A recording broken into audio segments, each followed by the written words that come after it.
Hello dear students, welcome to my YouTube channel. So बच्चों, आज हम बीट्स और डॉपलर इफेक्ट पर न्यूमेरिकल्स करने वाले हैं। हमने इसकी जो कॉन्सेप्ट्स और फॉर्मूलेज हैं वो हमने ऑलरेडी हमारे प्रीवियस वीडियोस में एक्सप्लेन कर रखे हैं। तो अगर आपको कॉन्सेप्ट्स और फॉर्मूलेज समझने हैं तो आप डेफिनेटली हमारे प्रीवियस वीडियोस को देख सकते हैं। हम आज यहाँ पर न्यूमेरिकल करने वाले हैं। तो चलिए स्टूडेंट्स, बिना किसी देरी के जल्दी से स्टार्ट करते हैं हमारे न्यूमेरिकल्स। ठीक है, ओके। तो सबसे पहला क्वेश्चन यहाँ पर ये आता है, ठीक है। इसमें हमें बोला गया है that there are 3 sound waves of equal amplitude and have the same frequency. और आप फ्रीक्वेंसी देख सकते हैं, what are the frequencies.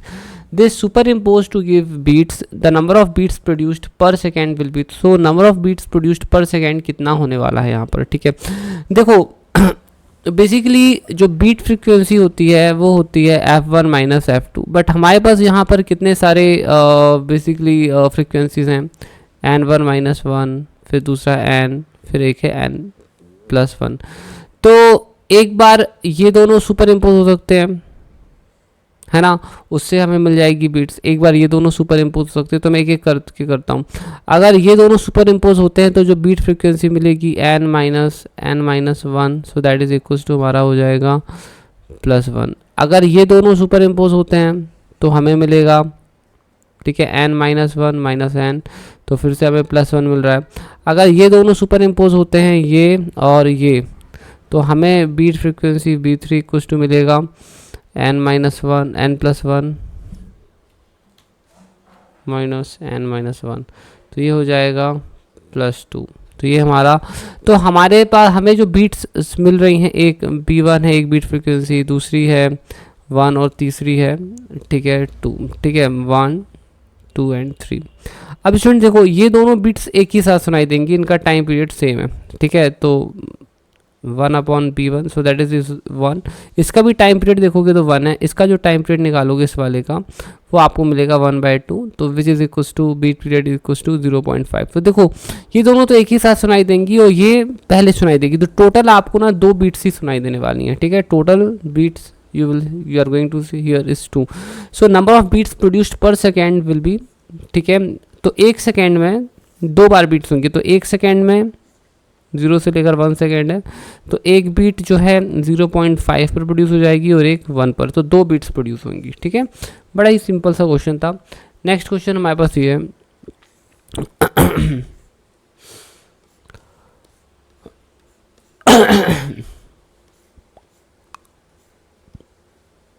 Okay. So students देखो, इस क्वेश्चन में क्या बोला है। इस क्वेश्चन में से बोला है source of unknown frequency gives 4 beats per second, ठीक है, when sounded with a source of the known frequency. तो ये हमारा एफ हो गया, ये हमारा हो गया F', ठीक है। Just 1 second, okay. सो देखिए, तो यहाँ पर जो है हमें अननोन फ्रीक्वेंसी जो है कि, ठीक है, F', ठीक है, वो 4 बीट्स देती है when it is sounded with a source of the known frequency. तो ये हमारी नॉन फ्रीक्वेंसी। तो देखो बीट फ्रीक्वेंसी इक्वल्स टू होगा F minus F' equals to 4, या basically F' minus F equals to 4। Currently हमें ये नहीं मालूम है कि इन दोनों में से कौन सा रिलेशन करेक्ट है, ठीक है। अगर ये पता चल जाए तो चुटकियों में आंसर आ जाएगा, ठीक है। तो हमें सबसे पहले यही पता करना है कि दोनों में से करेक्ट रिलेशन कौन सा है, ठीक है। अब इन्होंने बोला है second harmonic of the unknown source, ठीक है, gives 5 beats with the second when sounded with a source of this much of the frequency. तो देखो जो सेकेंड हार्मोनिक होगा, ठीक है, अननोन फ्रीक्वेंसी का, वो कितना, वो उसकी फ्रीक्वेंसी होगी 2F'। सेकेंड हार्मोनिक की फ्रीक्वेंसी डबल होती है, थर्ड की ट्रिपल होती है, ठीक है, ओके। तो यहाँ पर, ठीक है, अब यहाँ पर है 2F, बता रहा हूँ आपको, ठीक है।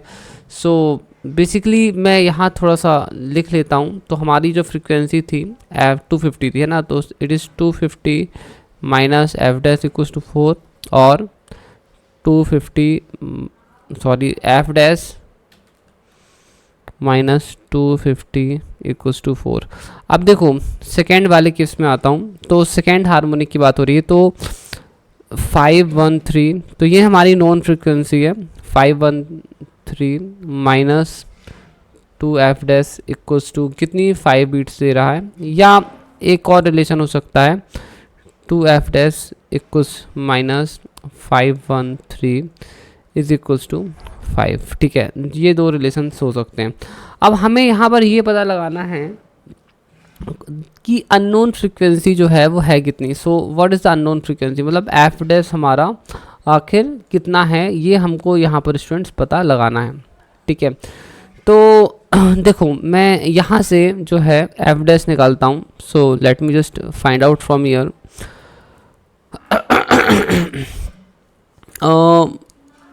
Wait just 1 second. देखिए मैं यहाँ से एफ डैश निकाल लेता हूँ। So it will come out to B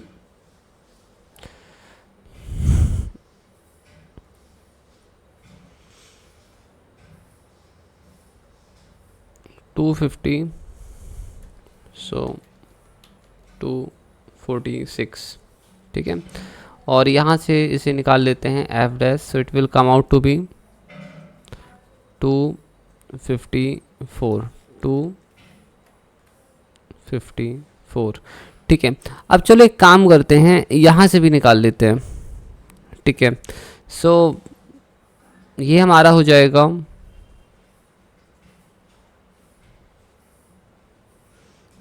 2f dash equals to 513 minus 5 which is equals to हो जाएगा 508 2f डैश, और f डैश इक्वल्स टू हमारा हो जाएगा, ठीक है, 254। ठीक है, 254। अब देखिए हम यहाँ से देख लेते हैं, ठीक है, कितना हमें मिल रहा है। सो यहाँ से हमें मिलेगा 2f dash equals to 518, okay, and f dash equals to हो जाएगा हमारा, ओके। सो स्टूडेंट्स अब हम देखो एक चीज़ नोट कर सकते हैं। देखो यहाँ पर ये जो फ्रिक्वेंसी इस रिलेशन से मिल रही है, ठीक है, और इस रिलेशन से जो फ्रिक्वेंसी मिल रही है ये सेम है ना। हालांकि ये दोनों वाला कोइंसाइड नहीं कर रहा है, तो यहाँ पर जो राइट फ्रिक्वेंसी है अननोन सोर्स की वो है 254। ठीक है, विच व्हाट इज दैट इज 254। तो ये वाला रिलेशन जो है एक्चुअली में करेक्ट रिलेशन था। ठीक है, सो इट इज़ 254, तो 254 इज द आंसर। ओके, चलो बच्चों नेक्स्ट क्वेश्चन की तरफ चलते हैं। ठीक है, नोट इट क्विकली।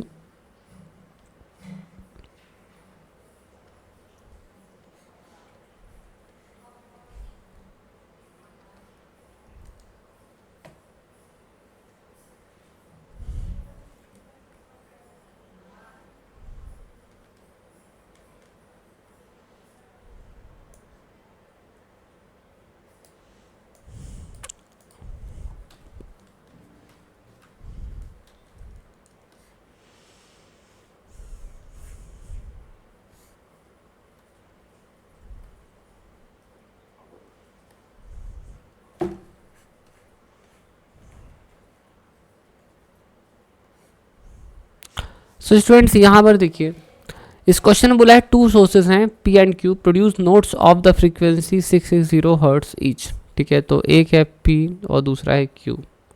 ठीक है, तो ये जो फ्रीक्वेंसी प्रोड्यूस करता है 660 हर्ट्स की, और ये भी 660 हर्ट्स की फ्रीक्वेंसी जो है क्रिएट करता है।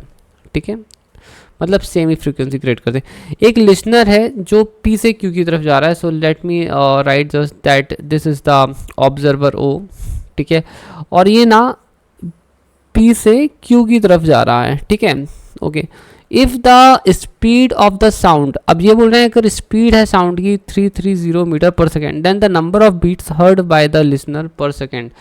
तो लिसनर के द्वारा कितनी बीट्स हर्ड की जाएंगी, ठीक है। तो बच्चों देखो इसके ये बीट्स तभी हियर करेगा जब इसके पास दो फ्रिक्वेंसीज होंगी। तो एक फ्रिक्वेंसी इसको यहाँ से रिसीव्ड फ्रिक्वेंसी एक इसको यहाँ से मिल जाएगी जो कि P से आ रही है, और एक रिसीव्ड फ्रिक्वेंसी से यहाँ से मिल जाएगी जो Q से आ रही है। तो हमें निकालना पड़ेगा। तो देखो पहले इस वाले केस में क्या हो रहा है, P से जब ऑब्जर्वर दूर जा रहा है तो यहाँ पर इसकी जो स्पीड है 1 मीटर पर सेकेंड है, ठीक है, ओके। और इससे जो है फ्रिक्वेंसी f निकल रही है। तो रिसीव्ड फ्रिक्वेंसी कितनी होगी, ट्रांसमिटेड फ्रिक्वेंसी, ठीक है। और कहीं दूर जा रहा है तो कम फ्रिक्वेंसी महसूस करेगा, so v minus v o upon v, ठीक है। दूसरे वाले केस में क्या है, ऑब्जर्वर Q की तरफ पहुंच रहा है, ठीक है। इसकी स्पीड है 1 मीटर पर सेकेंड ऑब्जर्वर की, और ये जो है फ्रिक्वेंसी f एमिट करता है। तो जो रिसीव्ड फ्रिक्वेंसी होगी वो हो जाएगी ज़्यादा, ठीक है, v plus v o upon v, ठीक है। अब देखो यहाँ पर सो बीट फ्रीक्वेंसी अब कितनी होने वाली है, so it is going to be f1 minus f2,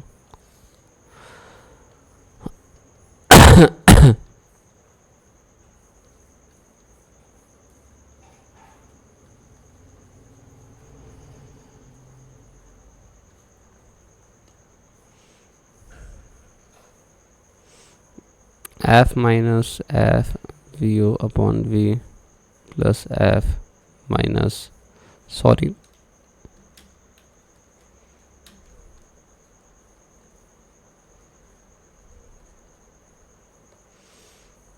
तो स्टूडेंट्स यहाँ से ये जो फैक्टर है ये कट जाएगा, ये हमारा हो जाएगा। अब देखो क्या प्रॉब्लम हो गया है कि मुझे f2 पहले लिखना था और f1 बाद में लिखना था, ठीक है, बट कोई इशू नहीं है, ठीक है। We will be taking the positive one, so I am just writing it in mod,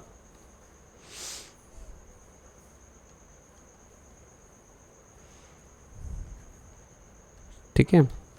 सो ये हमारा हो जाएगा 2 इंटू 660 इंटू 1 अपॉन 330। इसे सॉल्व करना है और ये आपको मिलेगा 4। तो इसे 4 बीट्स मिलेंगी 1 सेकेंड में, number of beats per second will B 4, ठीक है। तो ये आप लोग कैलकुलेशन कर लेना है खुद से, ठीक है। अब हम जो है नेक्स्ट क्वेश्चन की तरफ अग्रसर होने वाले हैं, ठीक है। आप जब तक इसे नोट कर लें।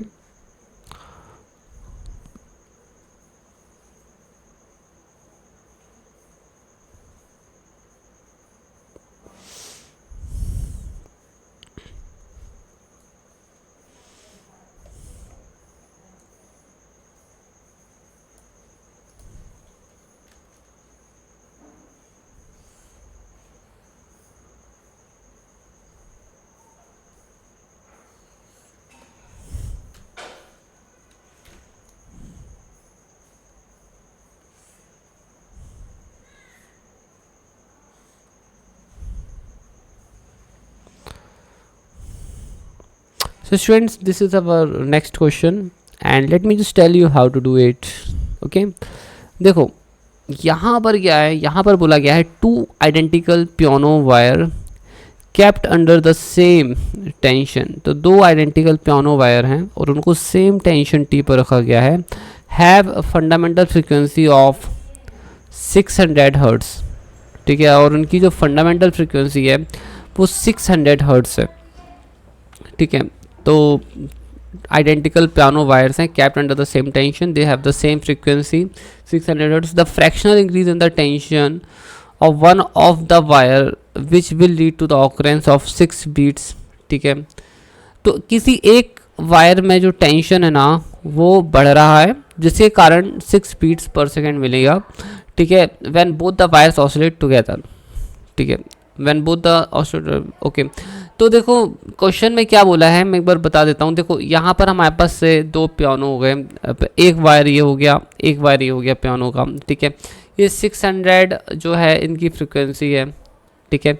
अब सेकेंड फेज में क्या होता है कि एक का टेंशन बढ़ जाता है ना।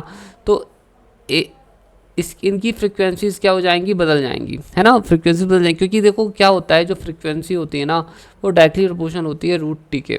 तो अगर हम टेंशन बढ़ाएंगे तो वो होगा, तो ये यहाँ पर अब दोनों, यहाँ तो दोनों फ्रिक्वेंसी सेम थी तो बीट फ्रिक्वेंसी 0 थी, बट यहाँ पर तो बीट फ्रिक्वेंसी मिलेगी क्योंकि अब दोनों की फ्रिक्वेंसी बदल गई हैं, F1 माइनस F2, है ना।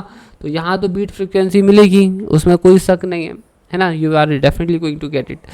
तो यहाँ पर अब ये बोल रहे हैं कि अगर इनकी जो बीट फ्रिक्वेंसी है अगर 6 मिलती है ना, so what is the increase in the tension, so what is the fractional increase in the tension. तो हमें fractional increase in the tension निकालना है, मतलब हमें dt अपॉन टी निकालना है, what is the fractional increase in the tension, ठीक है। I hope you have understood it quite well. तो चलो मैं थोड़ा नेक्स्ट पेज पर चल के इसे सॉल्व करता हूँ, ठीक है। तो क्वेश्चन में हमें बोला है, तो मान लीजिए एक का एफ डैश है, दूसरे का एफ है फ्रीक्वेंसी, और ये हो गया 6, ठीक है।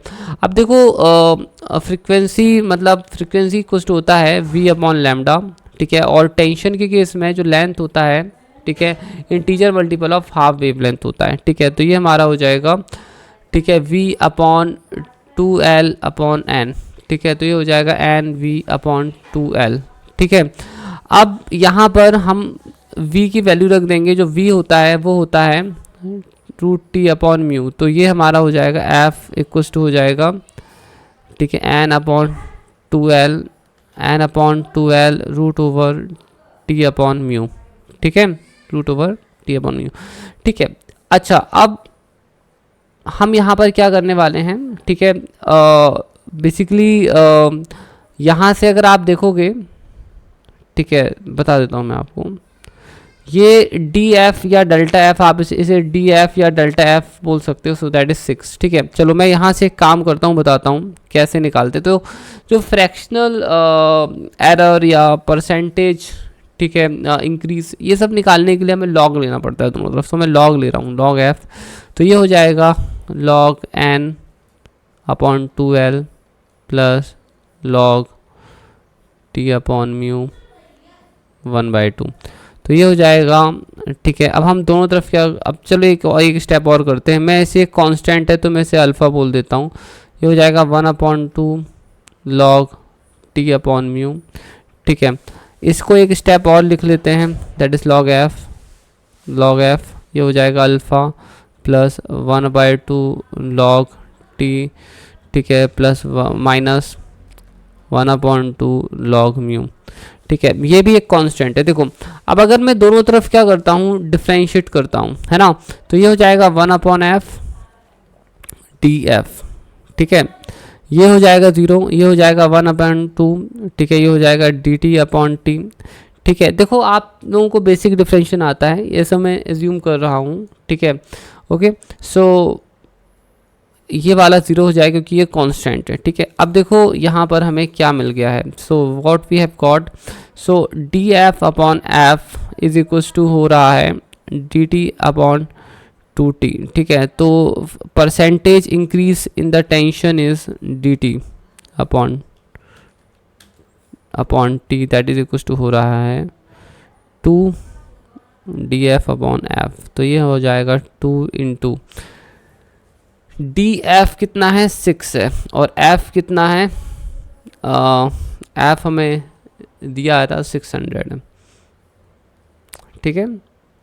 एक बार चेक कर लें ऊपर से लेकर नीचे तक, ठीक है, कहीं कोई गलती नहीं दिख रही है, no error anywhere, okay. So students इसे आप सॉल्व कर लेना, you will be getting this as 0.02, ठीक है, आपका आंसर आएगा 0.02। सो ये है आपका fractional increase in the tension. I hope students कि आपको ये समझ में आ गया होगा अच्छी तरह से, और भी अगर कहीं कोई डाउट हो या आपको कुछ और भी समझना हो, ठीक है, तो आप मुझे कमेंट सेक्शन में कमेंट कर देना, we will definitely consider it. Thank you so much. और अब इसके बाद हमारा जो नेक्स्ट टॉपिक आएगा, मैं उसके टॉपिक का नाम बता देता हूँ। हमें अभी कुछ न्यूमेरिकल्स और भी करने हैं, न्यूमेरिकल्स तो हमें बहुत सारे हैं, हम सब करेंगे, डोंट वरी। नेक्स्ट हम जो करने वाले हैं उसका टॉपिक है डॉपलर इफेक्ट। अब हम नेक्स्ट क्लास में जब क्वेश्चंस करेंगे तो डॉपलर इफेक्ट पर करेंगे, ठीक है, ओके, चलो ठीक है, okay, Doppler effect of sound पर करेंगे, okay, bye bye, take care बच्चों, थैंक यू सो मच।